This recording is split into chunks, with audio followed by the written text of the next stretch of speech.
All right, I think it's time to get started. We've got our featured panelists unmuted and ready to go. Welcome everyone who's joining us out there virtually. I know Lovin has great events, usually in person. This is a little different, but I'm so excited to be moderating this. This is our first Learning with Lovin series, The Business of Doing Good. I am Abbey Niezgoda. I'm a reporter at NBC 10 Boston, and I'm also a member and a friend of Lovin Spoonfuls. I'm a friend of the nonprofit and have been for a while now. I'm joined today by Spoonfuls founder and executive director Ashley Stanley and Spoonfuls longtime COO Lauren Palumbo. It's great to see you both in your living rooms, it looks like. Why don't you say hi so everyone knows you're there? Hi, everybody. Good evening, everybody. Good evening. Happy Wednesday. A reminder for anyone who's watching live, please use the chat box for any questions you might have for our panelists today, and we'll try to cover those at some point throughout our program. We have some questions, but of course we want to hear from you and what's on your mind to really make this fun and exciting. You know, particularly right now during the COVID pandemic, you see, I am stuck at home. Lauren and Ashley are stuck at home. It's this time where we're all kind of reevaluating what's important to us because we have so much time on our hands. We're thinking about our professional lives, perhaps looking to new opportunities. So today's conversation about the business of doing good, as we're calling it, about launching nonprofits feels really timely. So we're going to get right to the first question, and let's start with something really Lovin specific. And you guys have been around for a bit now. You've had some time to reflect on the then and the now. So let's start with that. What was the problem then and now, the impact then and now, and even you as a leader, Ashley, then and now? Abby, good to see you. Hi, LP, and everybody who's here tonight. Thanks for joining us. We're so excited to be able to connect with you like this. In terms of the problem then and now, the core of what we do is really looking to connect community resources to solve a common problem, and that is, what do we do with all this excess food? How much food is really out there, and how do we get it to people who need it? So the last 11 years now has really been about understanding what that problem looks like in multiple areas, right? Retail, wholesale, at the consumer level at home. And then how do we build a system to really be able to meet the need both on the environmental side and make sure that that food doesn't wind up in the trash and in landfills, and make sure it gets to the folks who don't have consistent access to healthy food for themselves or their families. So I don't know that that's changed much in the last 11 years. Certainly the way we do it, what we've come to understand about the problem and how we can serve, is really where we are now. And you were such an inspiration to me when I was in college. I'm like, she started with like one truck. Who is this like girl rock star out there? It's also really intimidating because I mean you started that way and look at you now. So for people who are out there thinking, can I do what Ashley and Lauren are doing, and how do I do that? What would you guys recommend are like the first steps, the like how to start a nonprofit for dummies first steps?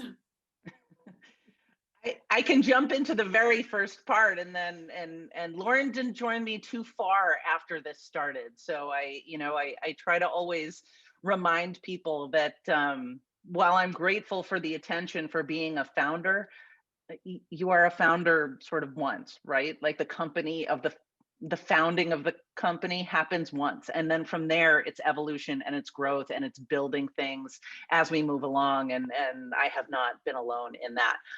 But I was reminded, my wife and I just moved, and so as I unpack our boxes, this is still in plastic wrap. I don't know if you can still see this. I bought this and have never read it. And it really is sort of the version of starting a nonprofit for dummies, a practical guide.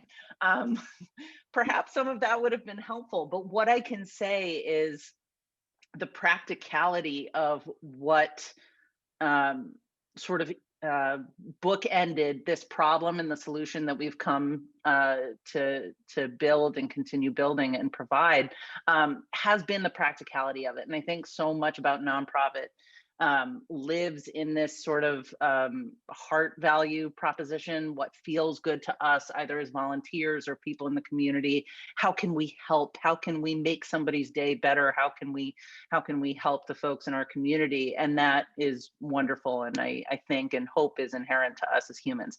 But the practical piece of this says, how do we value our end user and make sure that we can do this work consistently, reliably, and operate as though it's not an act of kindness, but really an act of justice and standard. And this is the way that this should be. And that's really, I think, what Lauren and I have tried to focus on, at least over the last 7, almost 8 years together.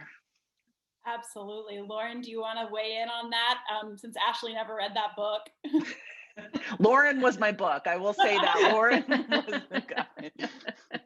I think what I would add is just, if you're starting to think about something, do the research. There are so many incredible organizations that we work with, that we meet every day, that don't get the airtime that some do, that don't get the attention that some do. And maybe what you're thinking of is already happening. Get involved.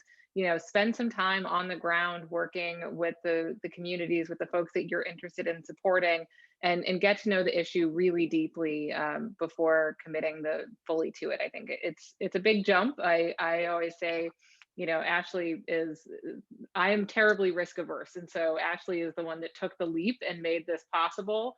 And I came along a little bit later, but I'm grateful that she did, because otherwise we wouldn't be here. But the founding moment, it is a big jump, and you want to make sure that, you're ready to take that step. Gotcha. And I think a lot of us, we have these ideas of like, I want to change the world, but maybe someone else is also doing this. Should I start looking? Obviously, food rescue, a lot of people do it in different ways. So if I have an idea, how do I make sure it's a good idea? And then how do I make sure it's also a good idea for like the Boston market and Massachusetts, as Lovin clearly has found that niche? Yeah, and I think I would piggyback on what Lauren said. And I think there are differences. A lot of times we get grouped into sort of the startup culture, right? And so we wind up either in lists or accelerators or just categorizations of what startup is. And there are differences between for-profit and nonprofit.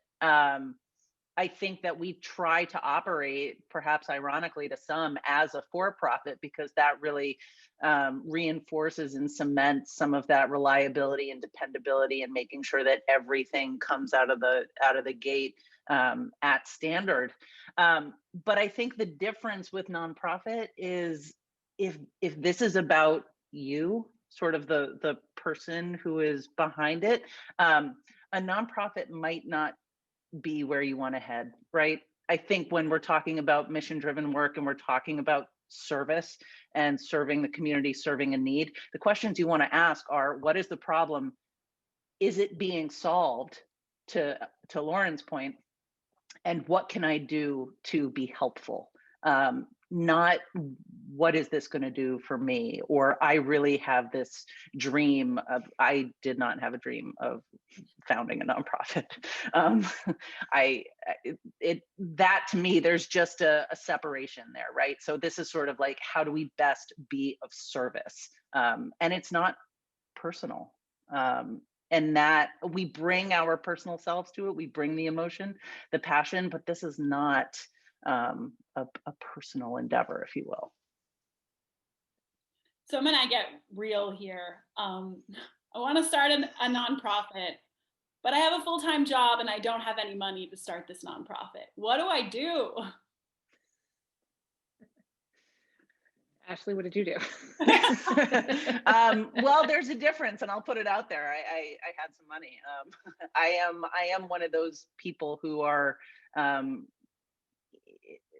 who was in a position to do this. I had some time to take my time. So a combination, and I think it was unique in that I had worked for a long time. I had some resources. I could take 6 months as I was transitioning from my former career to this and still be okay. Not everybody has that, and I get that. But I think the salient point here is what Lauren said a few minutes ago. It doesn't matter if you have a full-time job or if you are fully immersed in doing something else. There's always time and there's always room to learn about what it is you want to do and then how you want to do it. And that might be a longer runway. And I think we often take a step back and say, okay, are we doing the work in a way that's relevant right now? Yeah, I'd say that patience is the key there. Everyone wants everything to happen immediately now. And it's tempting, especially when, as we've learned in the past year, you can basically click a button on your phone and anything shows up at your door. But these things do take time. And if you want to do it right, you have to take the time to do it. And whether or not it's a financial barrier or a work barrier or a family barrier, there's so many incredible stories of folks that have started nonprofits in facing any or many of those barriers and have still been successful. So I think it's important to break from any sort of myth that it requires maybe independent wealth to be able to do that. I think that there are, as anyone starting up any for-profit or nonprofit, right? It's friends and family. It's who's your, I don't want to say bubble because that's a sensitive word these days, but like who's around you that's going to help you achieve that goal? Who do you ask for help? And how do you get to that finish line to get that started?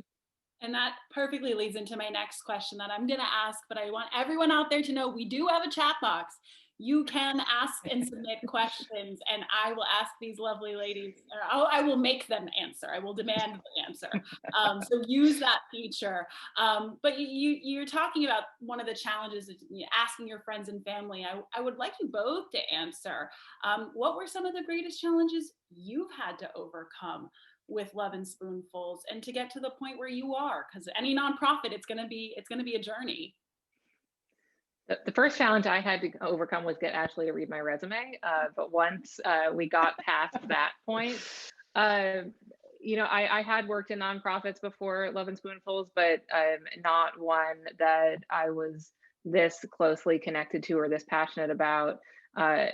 I think you have to be willing to jump in with like your whole heart, and to Ashley's point earlier, it is not personal, and we are operating as a professional organization. This is not just about feel good. We are not just a group of committed folks that kind of happen to show up every day.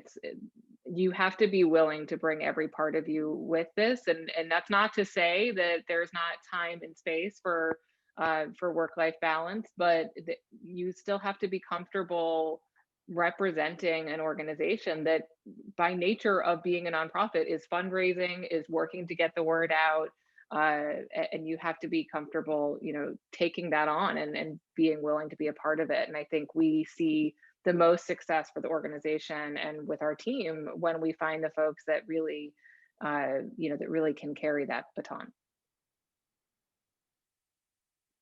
Couldn't say it better myself, so I don't even want to try, but I will.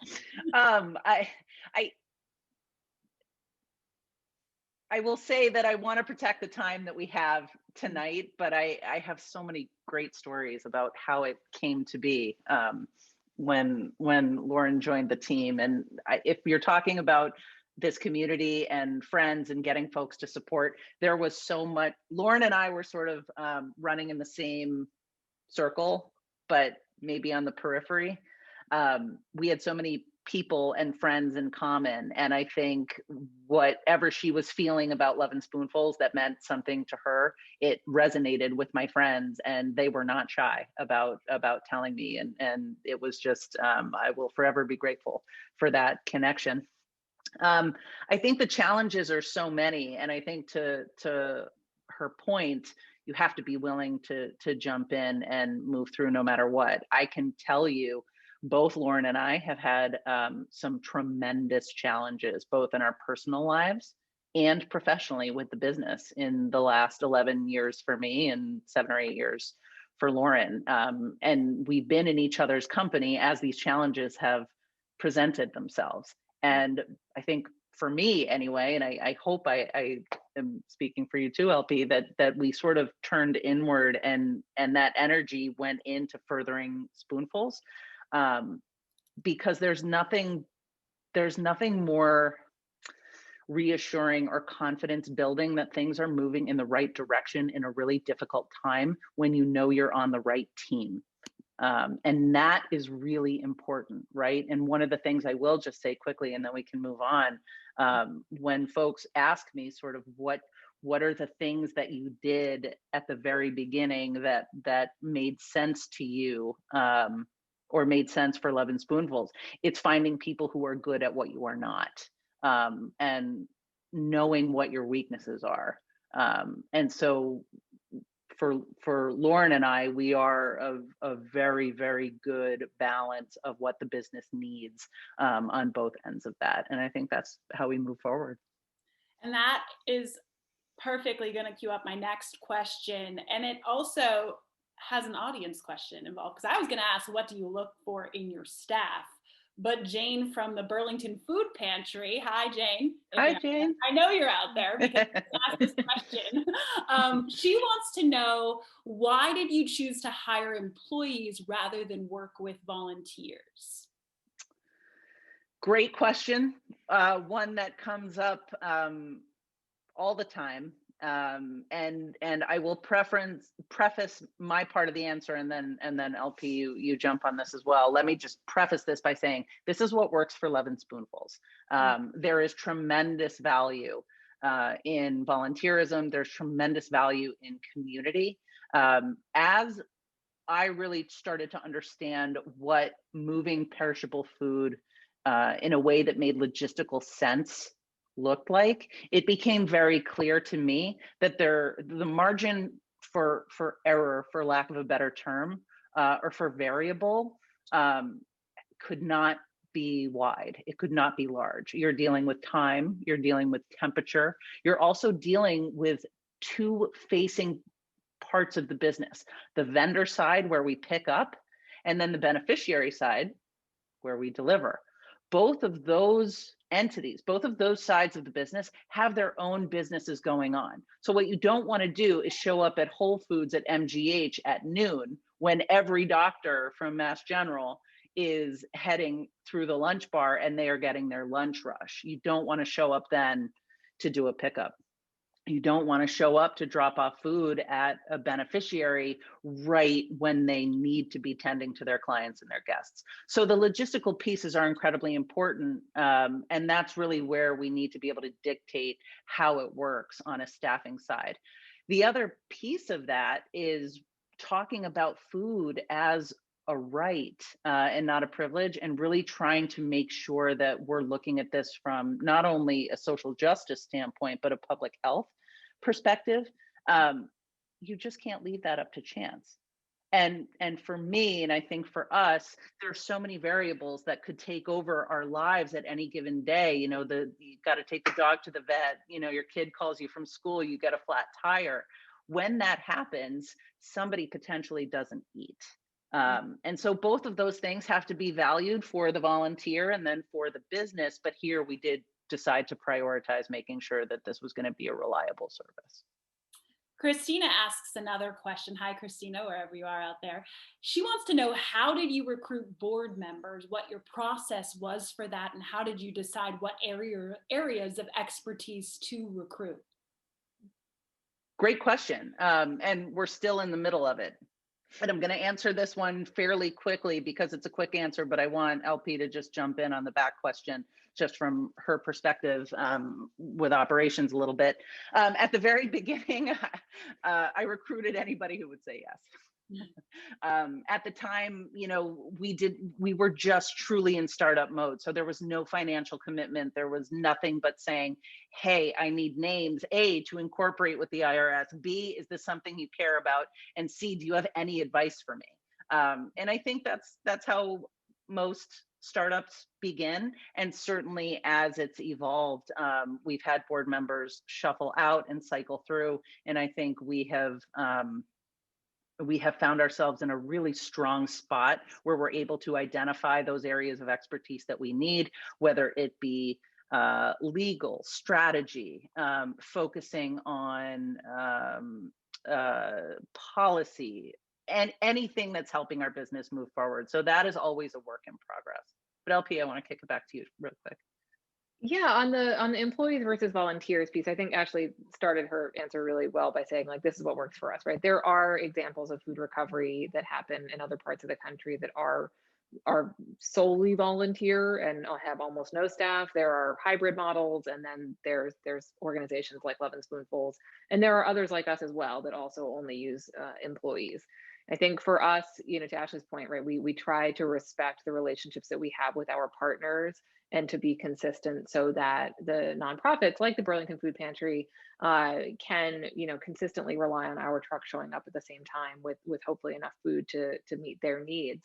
Uh, when I first joined the organization, I remember bringing on new retailers, and this was a long time ago, so food recovery wasn't even as much of a topic of conversation as it is today.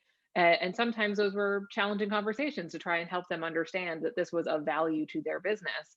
And once we started making pickups, we would often get this response of, wow, you all actually like show up when you say you're going to show up. And certainly there are volunteer models that can do that as well, but it is hard. It's a lot of work. And to some extent, like we're able to create jobs that really meet a need through, making sure this food that is available and exists in the system gets to where it needs to be. And as with many other forms of distribution, that can be a paying job. And we've been fortunate to be able to create 14 jobs for food rescue coordinators that are sort of working across the state to do that work. Excellent answers, both of you. We're going to move on to Brendan Flynn's question now. He wants to know what your thoughts are on starting a nonprofit that perhaps maybe you never expected to get this big or quit your full-time job for. Maybe you thought it was a side project. And I'm going to add to that question and ask kind of what are the benefits and drawbacks of that kind of growth? Yeah, I mean, you're speaking to us in that. I don't know. I don't know if I knew enough to think that that Spoonfuls could continue to grow and that impact could be what it is now. I think it was very much an exercise in truly trying to understand the different pieces that make a community tick and make a community work. It was equally as much time in figuring out and understanding what makes a community not work and where sort of the fail points and the choke points are. So with all of that, you can either see opportunity or you see sort of what needs to happen, like what the trigger points are to create the solution that you want to give. So I think the sort of Cadillac problems, as I sort of think of them, that come with it are, you start making impact, which is great. But one of the things to remember about nonprofit, particularly in the early stages, which is where we have found ourselves, and still are there a little bit, is that our impact and our product or service does not correspond directly to our revenue. So then we start having to think, how do we balance this? How do we make sure that we can continue serving and we continue to bring in revenue that keeps our workforce robust, keeps it consistent, and keep it moving forward? And I think COVID has thrown every company for a loop, for-profit, nonprofit, in terms of sustainability and the ability to serve. LP, what do you think? I mean, I think that even if you only expected it to be small and you have the good fortune for it to grow, and that's where you have the ability to recruit more help. And maybe even if you only ever wanted it to stay small, maybe it's an opportunity to pass the baton and sort of move it to the next generation of leaders that can keep that mission moving forward. I think any nonprofit that that starts and is successful and is meeting the need, and if it stays that small or if it continues to grow, it's a response to, to Ashley's point, it's a response to an issue that exists in the society. And I think we talk a little bit at Spoonfuls about the fact that some of the baseline issues that we are working in or responding to are preventable, and with policy change and with bigger picture thinking at a state and federal level, we can see some of those issues start to recede. But as long as those issues are here, this is the world we live in, and nonprofits are a really great solution to help meet the need. And speaking of the issues, is something like Lovin Spoonfuls only possible in the metro area, in a metro area with lots of resources for fundraising? What about in other areas that are not near major cities? Elsie, So why we don't are you take not that one? always, yeah, we are not always near major cities. Yeah. I mean, so we did start in Boston, and over the past 11 years, we've grown from one small van to six large trucks here in Boston. And so that is part of the response to the population density, to the number of grocery stores, the number of nonprofits that need access to food that exist in this region. But 5 years ago, we expanded into Metro West, and while that route is centered around Framingham, a smaller city, we also work in communities out there that are suburban and borderline rural. Similarly, about a year and a half ago, we expanded to Springfield. Again, not a major city, a smaller city, but still working within the communities immediately surrounding it, where you do get into some more rural territory. So what we find is that, if you've got food that is available, so if you've got grocery stores or big box stores or farms, distributors, and if you've got people living there, unfortunately, it's pretty much a guarantee that there are folks that need access to fresh food. So the two things can go together. I mean, I'm sure there are other nonprofit models that maybe do require more of a metro area, but in our case, we've found the ability to adapt the model to the geography and to the needs of any given community. Lena Robinson has a question that I think is a really good one. It goes back to money. I mean, everyone's just like, how do I get funding to do what I want to do, right? Her question is, how did Lovin Spoonfuls find the seed capital to even get started? She gets lots of requests from startup nonprofits funding their operation from one to the next. So that's a great question, and it's a perpetual question, right? Because there are always things that need attention, that need money, that need fixing. So there are a number of different answers that go into this. What I can say about seed capital, I bought our first van, a used car lot. If we're talking about capital, it depends on what that means to your specific business, right? Like, we didn't have a ton of employees. Our asset was a vehicle. So I could work out of my home at that time. I wasn't looking to sort of seed or fund an entire operation. And so I think that's the first piece. As you move forward and you look to fundraise, I literally put up my hand. I mean, I'm sure LinkedIn was around 11 years ago. I certainly wasn't on it. I was barely on Facebook, but raising your hand in whatever sort of forum or platform that you have to ask people questions and say, okay, I need to apply for some grants. Who should I talk to? And I started getting names, and there was somebody who helped me write the first template that we started using. Then there was a consultant who I asked to help with a couple of grants, and then another few small grants came in. So it was very incremental. And for me, and I think for us as a team and a company, it's been important to recognize that setting goals has to be flexible, right? You have to be willing to evolve. And I'm not going to say pivot, because I avoid it like the plague this year, and everybody has a story about pivoting. But before this year, and it was only a buzzword from the TV show Friends, it was something where folks really said, this is how I stay responsive and stay flexible, and I can respond to what my business needs at the moment. And over the years, I mean, we have prioritized building our operations vertical, and here we are in our 11th year, and this is our second year intentionally building out our development vertical. So these are the things that you look at, and you have to strategize and prioritize what is most important to your business. And I think for us, establishing a proof of concept and saying, this is not only a problem that I think we should solve, we now have a community of folks who are depending on this service. That's what you want to go to a funder with, rather than an idea. And you always want to be able to quantify what you're doing for a funder. it's the respectful thing to do, and it's the right thing to do. And speaking of community, there's actually another Abby on here who spells her name the same way as me. I was named after Abbey she's Road. also a former intern.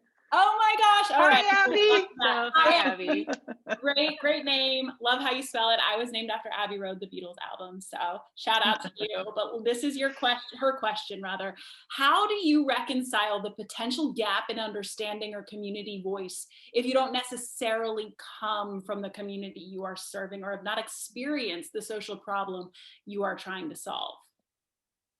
Yeah, that is a really good question. It's something that we're actively trying to solve at Spoonfuls. I think for the past 11 years, we've done it by just asking questions, by understanding what we don't know, and by leaning on folks who do, and asking for their input and for their expertise. We whenever we're working to expand into a new region or to launch a new route, there are a number of conversations that happen in the community ahead of time to get to know the ins and outs, the key players, the organizations that are on the ground doing the work, before we, even sign the lease on the truck. So that is something that's always been important to us, but we're kind of taking it hopefully to the next level this year. We're actually launching regional community advisory boards, which will be made up of community members with lived experience, of food pantry directors, of maybe contacts from some of our vendor partners, and other folks in the community that can help really guide us as we make decisions on the path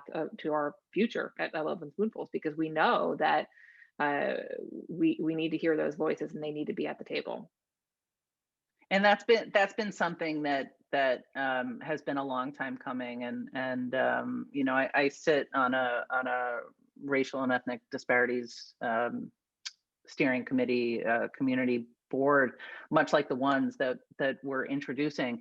Having different voices at the table is incredibly important, right? And that's what we've always tried to do with these conversations, to be able to say, what does your community need? What we've never done and what we don't ever want to do is be an organization that shows up and says, here's what we're going to do for your community.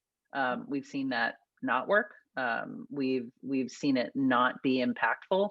And I think that's where you get into this idea of this kind of mission-driven work has to be in response to what is realistically happening in the community, and not some personal sort of endeavor that we might have. Right, because I mean, at the end of the day, you are two white women leaders whose work touches so many racially and economically diverse communities across the state. You've touched on this a little bit, but I want to kind of hammer it home about the role that diversity, equity, and inclusion plays in your business and your leadership, and what role it should play in all nonprofits. Yeah, I mean, I think it is not the role of a nonprofit to define what a community needs, ever. It is the role of a nonprofit to ask how to be helpful, and if they can helpful. And there are plenty of communities that this work is not helpful, or it's not appropriate, or it's not relevant. And again, that's great. It is not personal. This is not about that. I think when we talk about, Lauren touched on this a little bit, in the point about why we have employees and not volunteers. You want to think about what kind of employer you are, right? If we're talking about bringing some kind of social justice through food, through having a voice, through a platform into the community, we have to cultivate it internally. I think all of us, I hope all of us who are living and breathing in the world over the last year has been really called to think about that in a different way, and perhaps on a deeper level than, or a more intentional level than we may have been. At Spoonfuls, we started some intentional work a few years ago, but I think here, understanding the power that we have as an employer is to make sure that what we are trying to bring into the community through food, we can bring through living wage. We can bring through benefits. We can bring through a culture where you have a voice and you're able to talk this through. We really prioritize and always have action and practice rather than, sort of shouting about stuff, because there's so much to put out there. But I think our goal has always been to actually do it. And certainly there's a renewed commitment, I think, from all of our colleagues in the space, but certainly from us, to make sure that we're doing that and encouraging that kind of representation and making access to our organization on multiple levels available. We only have time for a few more questions. Wait, I'm not going to cut you off though, Lauren. You take it away. I pass the mic. I will be very quick. I would just say the only thing I would add is that it is something that is continuing to be a work in progress, and we are doing dedicated work around our DEI and anti-racism space, and we have a lot to do. We are not there yet. I don't know that there's ever a there that you get to. It's a process across the board. And we're grateful to have the conversations that we do have. We are a small organization. We are a small team. So we're working within the boundaries of that. But I think we are moving closer every day. And we only have time for just a little bit more, but I want to get hopefully 2 more questions in here for everyone out there who's listening, who's in the early process of maybe wanting to launch a nonprofit. Besides listening to this Learning with Lovin session, do you guys have any last advice, words of wisdom, something you really want to get out there? I can't stress enough to really ask yourself, why do you want to do it? Can you clearly define the problem you are trying to solve? If you're not providing a solution, if you're not trying to solve a problem, I would really urge you to think about if starting a nonprofit is the appropriate representation of what it is that you want to do. It has to be about service. It has to be other-centered, for all the reasons that we've discussed in the last 45 minutes or so. Yeah, I would say just keep learning. I think that this is an industry that continues to evolve, and I think I've been working in the nonprofit industry off and on for the majority of my career, and I remember when there was a time where it was just sort of accepted that that nonprofit was the place where you went because you cared, but not to get paid, or not to not to be super relevant or or anything like that. And that doesn't have to be the case. There are really incredible nonprofits, and we need to continue to flip that script and make sure that we are creating workspaces where there is competitive wages, where there are competitive benefits, where we are being of service to the community, but we're also being of service to our own employees and to the teams that we bring to work every day. And what I love about Lovin is you guys are so real. I mean, yes, you've done well, like your work is incredible, but you guys have both made mistakes, right? I mean, it's okay to let us know you made some. Yes, all the time. Everyone said, all right, we had a text thread going on before this, and everyone said, okay, are we ready? And I had a terrible suggestion. I thought we should open with a song. we overruled her. Thankfully. I was overruled.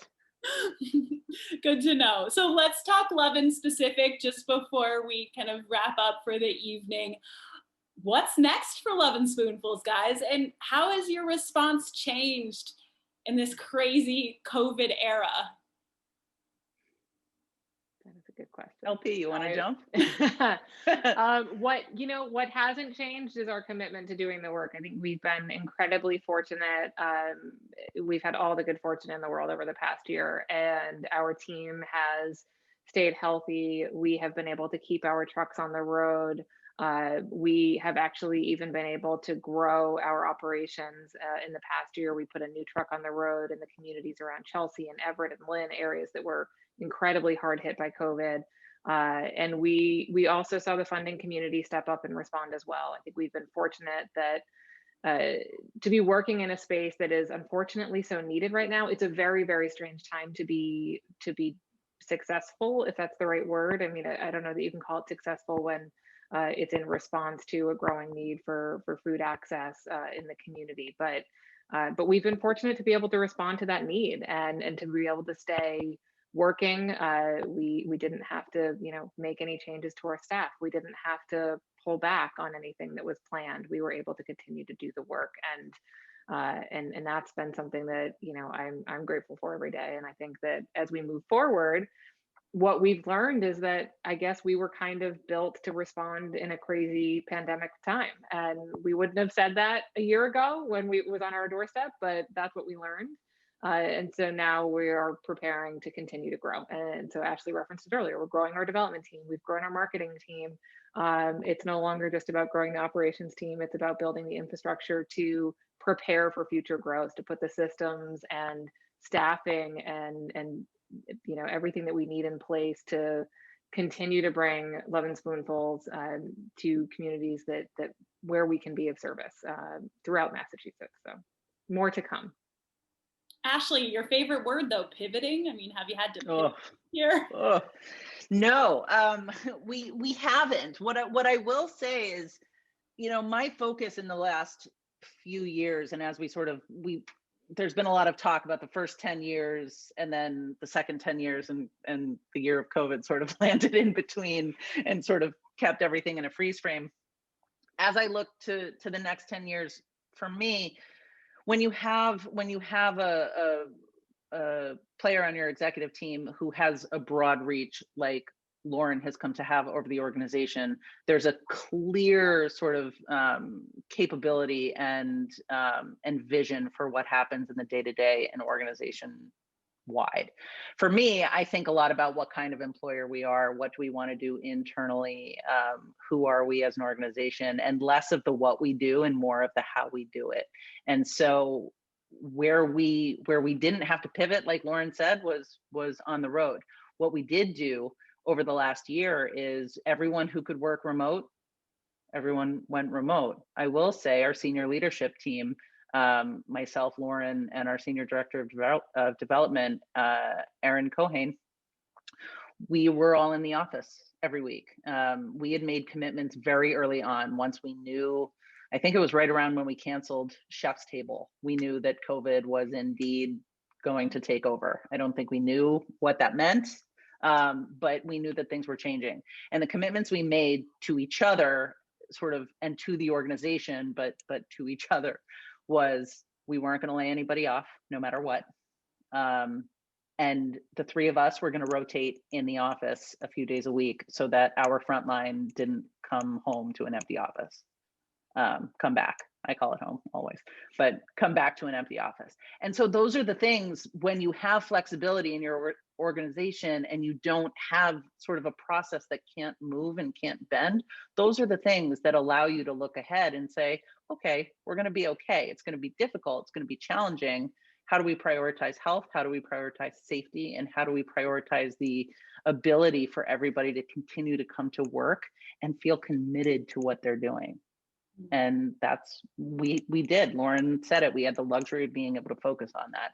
We knew that we had employees who, they were down to a one income household, that we were going to have, a community that we had to take care of. So how do we make sure that the business itself is robust and sustainable? And so that's what we do from an internal point of view, so that our frontline and the front facing piece of the business can continue to perform.